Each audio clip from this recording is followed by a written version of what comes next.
Zimbabwe. In the local Shona language, Z is a prefix for big.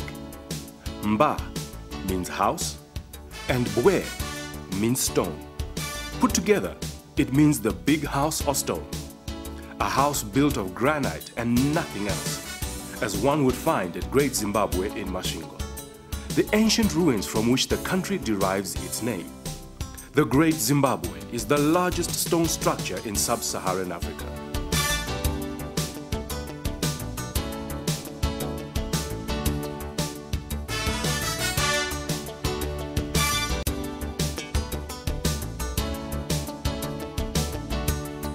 The great wonder about the structure, built between 1200 and 1450 AD, is that no mortar was used to bind the stone together, despite the fact that the structure stands 11 meters high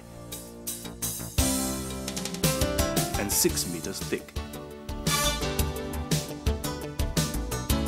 The wall sits directly on the ground with no underlying chamber, as is common with modern architecture. The stone fortresses making up the ruins were called Zimbabwe, which means the houses of stone. The name was later shortened to Zimbabwe, maintaining the same meaning. This is only part of stacks of evidence that stone has symbolic significance in Zimbabwe. It is no coincidence, therefore, that the country's stone sculpture arguably ranks among the best in the world.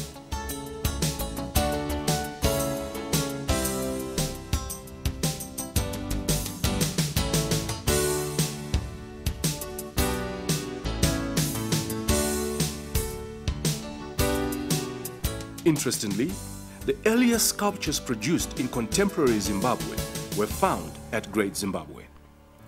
The Southern African country also boasts some of the greatest visual arts, including metal and wooden sculpture.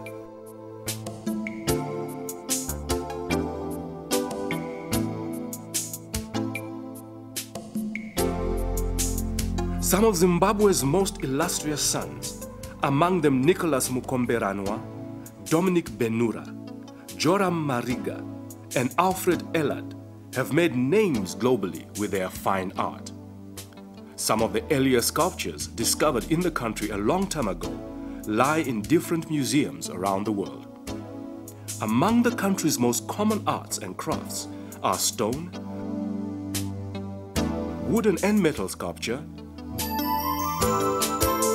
basketware,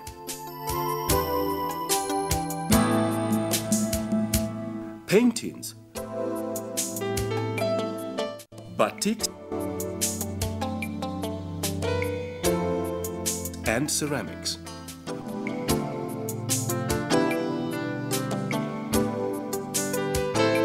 All enjoy lucrative markets within Zimbabwe and beyond. Besides being a form of expression, some artworks can be put to practical use. Baskets can be handy in carrying vegetables.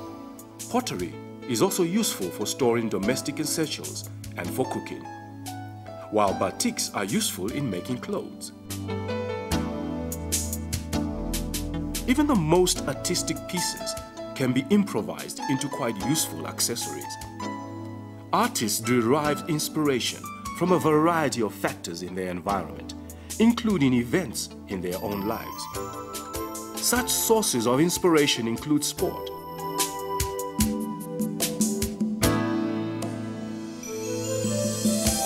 wildlife,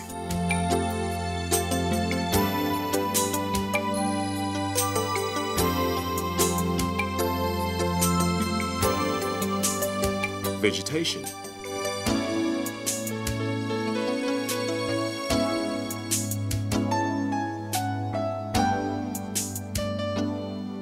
culture,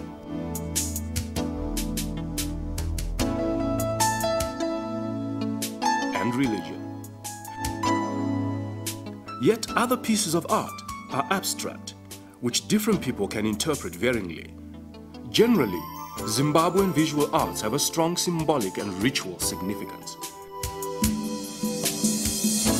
They broadly capture the various aspects of culture within the country and in neighboring communities. Art and craft also offers good business to the artists and the galleries that exhibit their work. For that reason, the visual arts industry in Zimbabwe is a source of employment to many.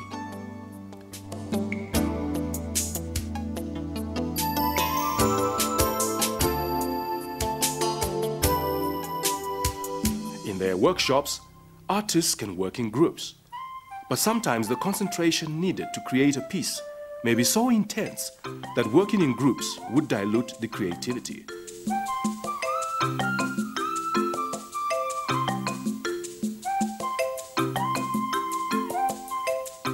The earliest art in the sort of modern day Zimbabwe started, of course, in the 50s and the 60s through stonework.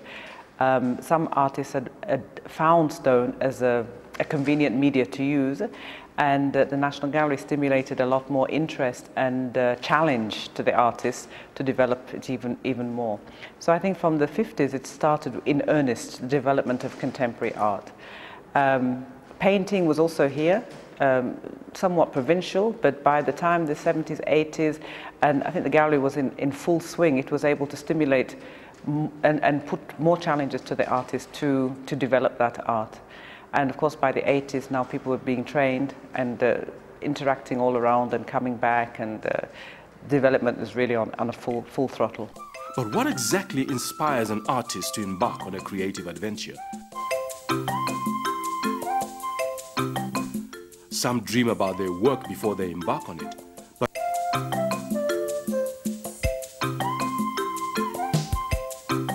most use their imagination. For others, the imagination is so boundless that it borders on the mysterious.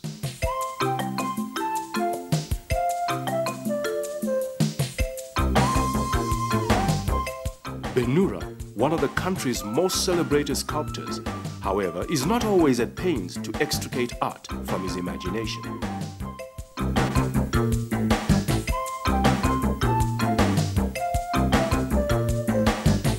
It varies from one artist to the other. Some, they tell me they dream about their ideas, or they get it from their forefathers through dreams, and then they go for the stone. And some, they see just the stone and then go for it. Maybe they see the idea in the stone already, and then they just execute it. But in my case, I actually work from my drawings. Then I look for the actual stone, which will match my drawings or my sketches.